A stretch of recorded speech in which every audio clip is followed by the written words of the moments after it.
over any perceived risk of increasing drug misuse. This controversial recommendation from the Scottish Committee on HIV Infection and Intravenous Drug Use embodies a stark realism.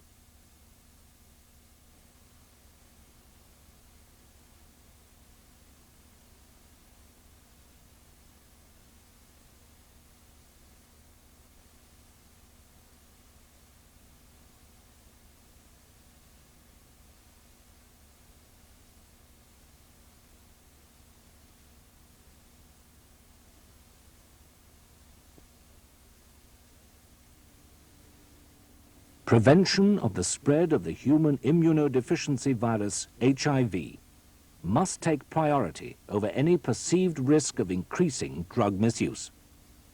This controversial recommendation from the Scottish Committee on HIV Infection and Intravenous Drug Use embodies a stark realism which, through pioneering new schemes, is helping to control the spread of this century's most notorious disease, AIDS. Syringe exchange is a system which enables proven drug injectors to safely and confidentially deposit used syringes and receive sterile ones in return, eliminating the risk from the sharing of contaminated equipment. The establishment within Liverpool of one of the country's first syringe exchange schemes for drug users has provoked comment from government to the medical profession and from the police to the general public. And of course, with a topic so easily sensationalized, the media have had a field day. For those who are currently looking into the feasibility of establishing similar schemes elsewhere, or who simply have a professional interest in the ethical and practical problems posed by syringe exchange programs, it is difficult to obtain an overall perspective. This video will illustrate the actual operation of the Liverpool scheme, whilst also tackling head-on some of the most contentious issues involved. To find out first about the current state of the AIDS epidemic nationally and internationally, we spoke to Howard Seymour, the Regional Health Promotion Officer for Merseyside. Well, leaving aside the Third World, Africa and South America, and the very dramatic consequences that AIDS is having there, which seems to be a bit different from the experience in Europe and America, what we're finding is that the spread of AIDS, which was originally mainly found in the homosexual community, has not been as fast into the heterosexual community. But there is a group that is becoming infected, and that's drug users, injecting drug users, and particularly, obviously, people who share needles. And them and their partners and sexual partners are becoming the major route for the spread of the virus into the heterosexual and wider population. All right. Well, in Britain, the homosexual community still bears the brunt of the epidemic. So have you in Liverpool overreacted? Well, I think you have to distinguish the disease from the virus transmission. So at the moment, the number of cases that you see, most people who have AIDS or other diseases related to the virus will be homosexual. But what we're interested in is preventing the spread of the virus. It's not much good dealing with people once they've got the virus if it's incurable. So we really have to do the preventive work before the virus begins to spread. Globally, the virus is spreading rapidly. And in Britain, variations in regional policy may have already had an effect on how widely the virus has been transmitted in certain areas. In Edinburgh, there has been a vigorous campaign against the availability of drugs and syringes. We asked Peter Carey, consultant in genitourinary medicine, whether this had helped to control drug abuse and consequently the spread of the virus amongst injectors and their friends. Well, I suppose that people not in the know might consider that to be the case, but in actual fact, very tight control of the availability of drugs and needles and syringes can be counterproductive. We've known for some time that in the United States, HIV can travel very quickly in injecting populations, particularly in the situation where the so-called shooting gallery scenario exists. Here, people meet to inject drugs and share their injecting equipment. And it could be that perhaps injecting gear might be shared by 50 or 60 people at one session. So if you have a tight control situation where people on the street are going to be picked up if they're found in possession of needles and syringes, then very quickly the word gets round that it's bad news to be found in possession of injecting gear. So people don't carry it around on the streets, but they'll go and meet in particular areas to share the gear so that they can inject, hopefully, from their point of view, without interference from the law. Forewarned about the alarming state of affairs in Scotland, and armed with the knowledge that so far no addicts in Liverpool were known to be carrying the virus, it was essential for the local agencies and the health authority to move fast. Standing in the shadow of Liverpool's twin cathedrals are the Drug Dependency Unit and the Regional Drug Training and Information Centre. Both were already committed to the idea of harm reduction, as well as the pursuit of abstinence amongst injectors. With it being only a matter of time before HIV hits Liverpool drug injectors, and the virus's inevitable spread via contaminated needles, prostitution, and unsafe sex to the heterosexual community at large, the leaders of the DDU and the RDTIC felt it was imperative that a syringe exchange scheme was established immediately. How did they go about it? We originally discussed this whole issue of AIDS and drug use last year. We had a conference in Liverpool of all the drug agencies working in the region to decide what our response was going to be to the whole issue. And we felt that in light of what had happened in other cities in Europe and America, that really now was the time to actually start a syringe scheme to try and prevent the virus getting a grip in the area. So out of the conference came a resolution that syringe schemes should be started straight away. So what we did, we took that recommendation back to our own health authority, and they agreed straight away that was something that was practical that we could do.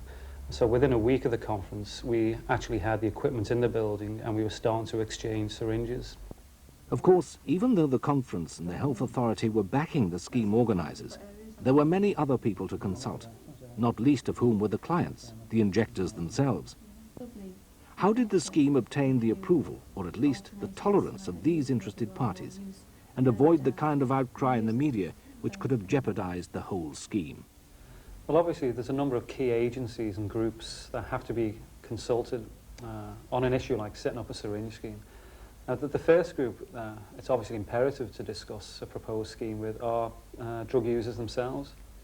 The advantage of our centre here is that we're based next door to the drug dependency clinic, and many of the customers going in the clinic actually come in here from time to time, so we knew them anyway. So we asked them what they thought about the idea of setting up a syringe scheme, and obviously they thought it was a good idea, but they give us very good advice and tips on what we should build into a scheme or make sure didn't get into a scheme. For example, if the media got hold straight away that we were thinking of running a scheme, the media tended to be sensationalist, and we were very aware that they could cause problems if they dealt with the issue wrongly.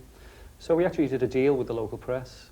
We said, we're going to set this scheme up, but we'd rather you didn't actually do anything on it until it had been running for a few weeks and you'd have something to report about. And the deal was if they left it for a few weeks, they would, if you like, get the exclusive. We'd tell them first and they could take the credit for announcing it. The other agency that hold the key to any scheme starting are the local police. That was always a fear the customers had. Were the police going to nick us if we bring our equipment in? The police on Merseyside are quite unique. As far as they're concerned, AIDS is as big an issue, if not bigger, to deal with than drugs themselves. So they were quite happy to back off the scheme, not cause us any problems, and even to the extent where they're prepared to advertise it. So the police have been very supportive. There's another group who we decided not to consult, and that's caused us some problems, but we think, looking back, it was the right decision. And that was whether we should involve, in consultation, local parent support groups. Merseyside's had a great tradition over the past 5-6 years for parent support groups to start up. And we felt that if we went to the parents groups and said, look, we're thinking of setting up a syringe scheme, which basically meant if their kids were injecting, they'd be able to get equipment off us. We thought that the parents wouldn't be able to handle that issue. So we decided, and it's caused some controversy, not to consult the parent support groups. But with this low-key approach, how did you go about advertising the scheme to potential clients? Well, again, the advantage of our centre being next door to the clinic was that many customers going in the clinic actually came in here. And having already discussed the idea of a syringe scheme with them, a lot of them were quite prepared to go away and advertise the scheme themselves. So they were actually going out telling their friends, But we also actually produced a leaflet to make sure nobody got confused information about the scheme. We just produced a short leaflet which we give to doctors and staff in the clinic, and they gave to their clients when they came in to see them. So it was word of mouth, it was leaflets, and then as the scheme began to be accepted and we didn't incur the wrath of people we thought we might, we decided then to go public. So we went back to the press and said, here's the story, negotiated how they present it, and they were very good, and they basically ran an advertising campaign saying if you are injecting drugs, come to Maryland Street, get your equipment and get your advice. John Marks is the director of the Merseyside Drug Dependency Service, who was asking the patients to spread the word about the new syringe exchange scheme. Wasn't he afraid that the scheme might encourage people to begin experimenting with drug injecting and expose them to even greater risks due to the uncontrolled circulation of needles and barrels? Well, people are starting to experiment in drug use in increasing numbers, despite estrangement from their families, despite the attentions of the police, despite imprisonments by the courts, despite being exploited and sometimes beaten up by gangsters, despite the serious health risks of adulterated drugs from hepatitis to AIDS. And I can't think of any greater deterrence than that degree of ostracism from society, that degree of punishment, and that degree of health damage. So if they continue to use with that degree of determination, I do not think that what we do here is going to have anything but a marginal effect upon increasing or decreasing their use. And in fact, I think that we decrease the use of needles and syringes because those that we do bring into contact with, who are determined to use, we can give sensible counselling and advice to. Whereas if we didn't, we wouldn't see them and they would carry on irresponsibly. Now, we don't accept that people will start injecting because you can get syringes. If people have wanted to inject in the past, you can always get syringes. If you're known a pharmacist, you can get one. But what we're trying to do is set up an exchange so those dirty ones actually come back in rather than hanging around in a community. As the short gestation period for the scheme neared its conclusion, the organisers knew that unless clients felt comfortable with the scheme, it was likely to be stillborn. The buzzword was accessibility. The reception area, just a few steps up from the entrance in Maryland Street, is informal and relaxing. Here, readily available, is all the latest information to help an injector maintain at least a basic level of health. Immediately behind the reception is the exchange room. This small converted toilet proved to be the most practical area available at the time. Accessibility was all important to gain the client's confidence. But at the same time, it was vital that the new scheme didn't disrupt the day-to-day functioning of the centre. Shortly, the exchange scheme will operate from a newly converted block behind the existing centre, a mark of the increasing importance of the scheme to the overall strategy of the health authority. During the first 6 weeks of operation, no case sheets were kept on clients. Initials or a fictitious identifying name allowed a record to be kept of the number of syringes taken in or given out. This was an experimental phase, and staff were unsure what the client's reaction would be to detailed questioning. When a new client arrives at the centre, he or she will be taken to the exchange room. Now that the scheme is established and the number of clients, many of whom are not receiving treatment, has grown, case sheets have been introduced. Total confidentiality is maintained, but questions relating to the client's injecting and sexual habits, health and understanding of the AIDS issue lead agencies to a greater awareness of the scale of the problem. On the first visit, clients are not required to bring used injecting equipment, so as to allay any fears about criminal prosecution. If the client has brought any used syringes, these are deposited in the sharps boxes, which are disposed of safely by the health authority. Before any new syringes are given out, the client is required to show evidence of injection sites. This not only proves the client's eligibility for the scheme, but also reveals whether or not treatment or advice on safe injecting is required. You should use the other arm if you can, okay?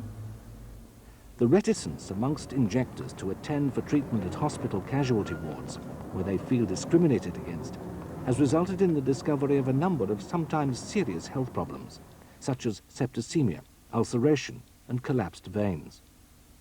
It is in cases such as these where the importance of the centre's philosophy of safer drug use becomes acutely apparent.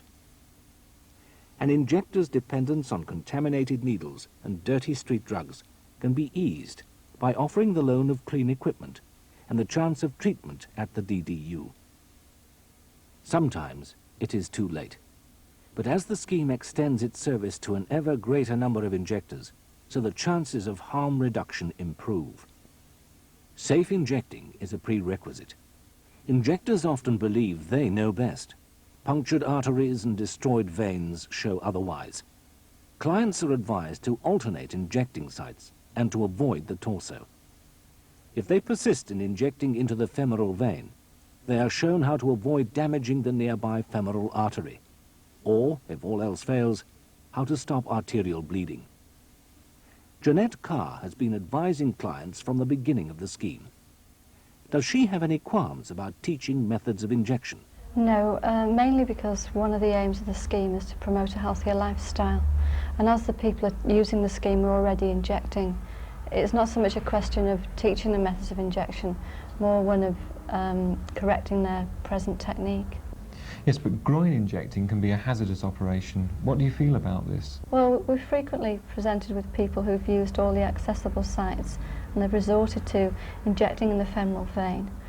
Obviously, I discuss at length with the individual what they're actually doing and point out the dangers, particularly the close proximity of the femoral artery and the femoral nerve and the dangers of hemorrhage and paralysis, and discuss alternatives. And if no compromise can be agreed upon, then I'll tell them how to avoid certain complications. I understand that new clients may be given up to 5 syringes, whilst existing clients may be given additional credits. But you don't insist on a one-to-one exchange policy. Why is this? Well, mainly because you're taking into account somebody who might have an erratic lifestyle, and if you expect them to return on a strict exchange basis, it makes the scheme less accessible. It's quite unrealistic to expect that as well. Also, an individual's credit standing is viewed overall, so we frequently review if they continue to fail to return used equipment and discuss it with them. The results of this process of review and monitoring has shown that in the first 8 months of the scheme, 615 clients took away nearly 28,000 syringes and have returned 22,000 of these. The shortfall of 6,000 occurs because the scheme operates on a credit basis, and there are currently about 6,000 syringes in the hands of users. So far, returns are higher than the projections have estimated, suggesting that more syringes are coming back than are dispensed. But are the clients using these syringes responsibly? Well, you can't be 100% sure, but we think by gaining access to a large amount of drug injectors, then we can get detailed information across to the maximum amount of people. By the end of the 8th month of operation, a total of over 600 clients have been seen, an average of 77 new clients each month, with the majority being males in their mid-20s. These clients have made more than 2,500 visits to the scheme, but the more regular visitors have been the DDU-maintained clients. An extra 20% of clients in treatment have made return visits to the scheme. The close association between the scheme and the clinic has been important from the start. The clinic supplied the initial clients, and the scheme has referred new clients to the DDU for treatment. The Syringe Exchange Scheme can often be the turning point for drug users locked into a vicious circle of social problems. Over the past, 6 months, something like that, it's starting to, it's swelling up a bit. I mean, I've lost a lot of weight, so I notice when things swell up. What were you? What weight were you? Well, a couple of years ago, I was about 13.5 stone. What are you now? Just over 9. How much are you spending a day on drugs, roughly? Well, that's all depends on how much I can get. I suppose on an average, about 80, 90 quid. And That's how average. Sometimes it's more, sometimes it's less. how are you financing that? At the moment, well, to be honest, I suppose I'm doing a bit of dealing to friends. But it's things like shoplifting and you know, radios out of cars and occasionally breaking and entering. Whatever the fringe benefits of the scheme in improving the health and well-being of Merseyside injectors, the central issue by which it stands or falls is whether or not it is succeeding in limiting the spread of AIDS. Well, there's a number of issues involved in evaluating a scheme such as this. I mean, ideally, if a scheme like this is aimed at stopping the spread of the virus, after a number of years, there'd be no virus. But we assume the virus is out there to some extent. So all we're hoping for is that in evaluating the scheme over a number of years, the number of people who contract the virus and therefore AIDS will be much smaller than in areas where they don't have a similar scheme. Now, the background work that we've done on Merseyside so far has not picked up anybody found to be seropositive for HIV. And I guess somewhere in the order of 500 or so injectors have so far been tested in this fashion. Is it possible that the operation of the syringe exchange scheme could have had any effect on the figures?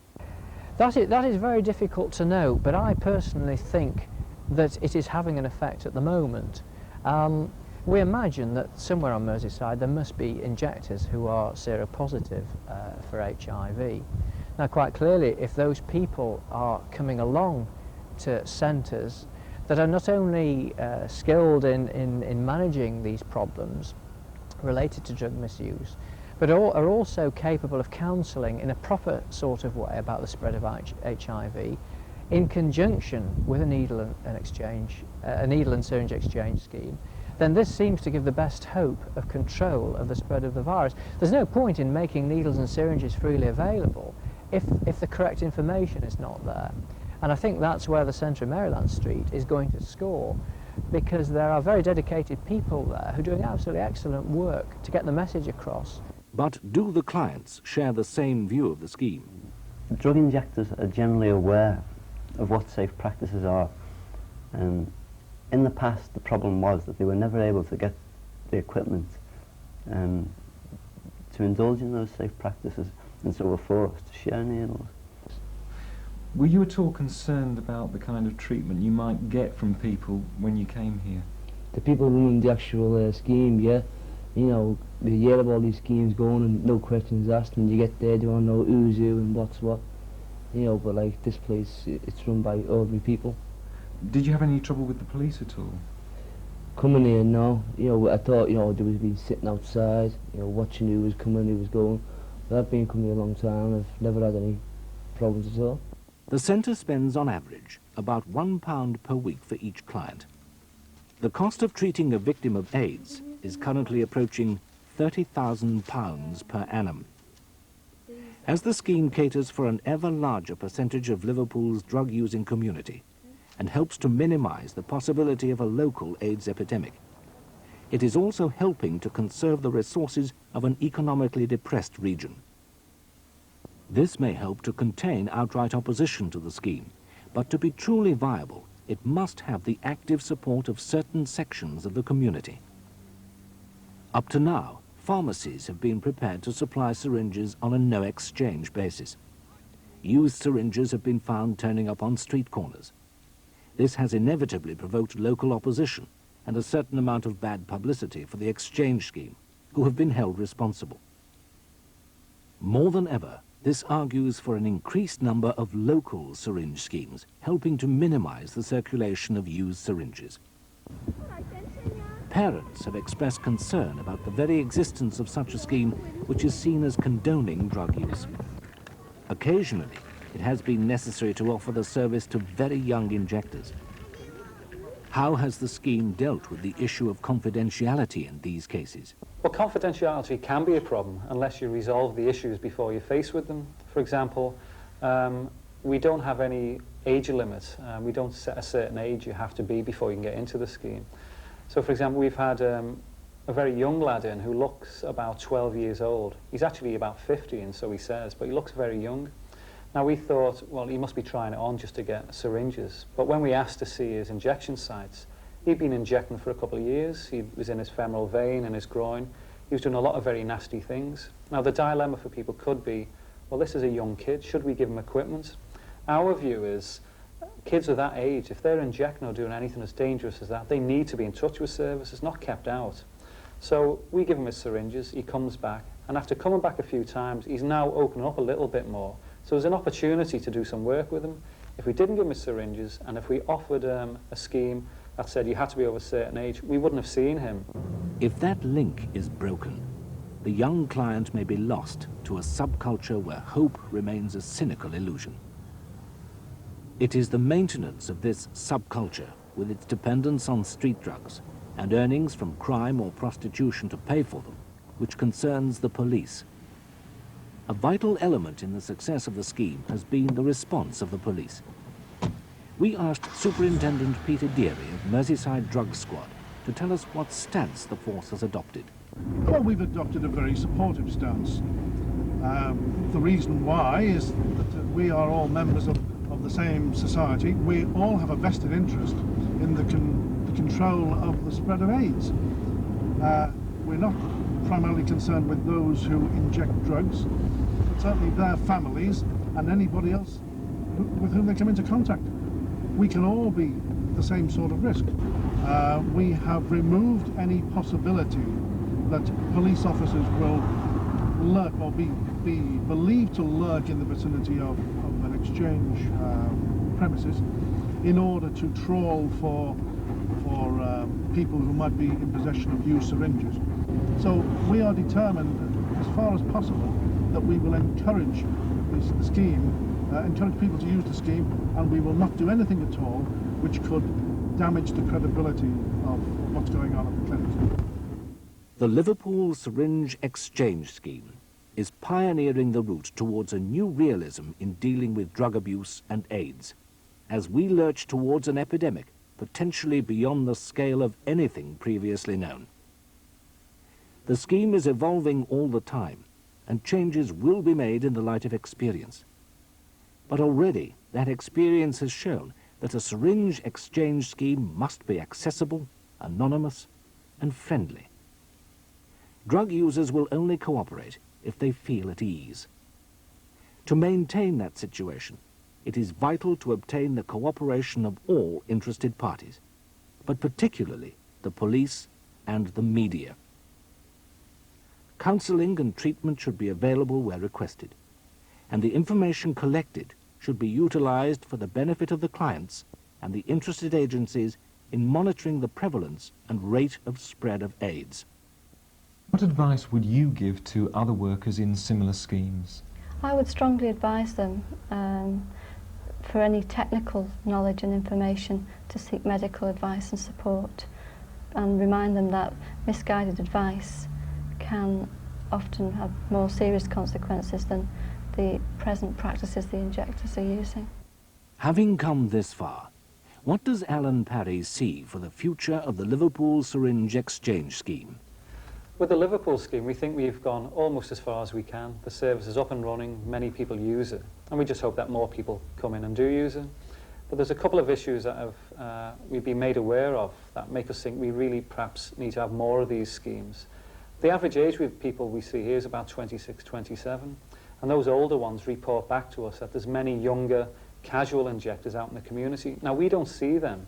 They're not coming to us. We see very few people under the age of 18. Whereas the longer term users report, they're out there, they're not coming in here. Now, these are also people in that age group, 16 to perhaps early 20, who are very sexually active. Now, if they're injecting, if they're not coming here for equipment, and they're sharing, and they're having sex, it would appear that the virus could spread very quickly out in those communities if we don't see those people.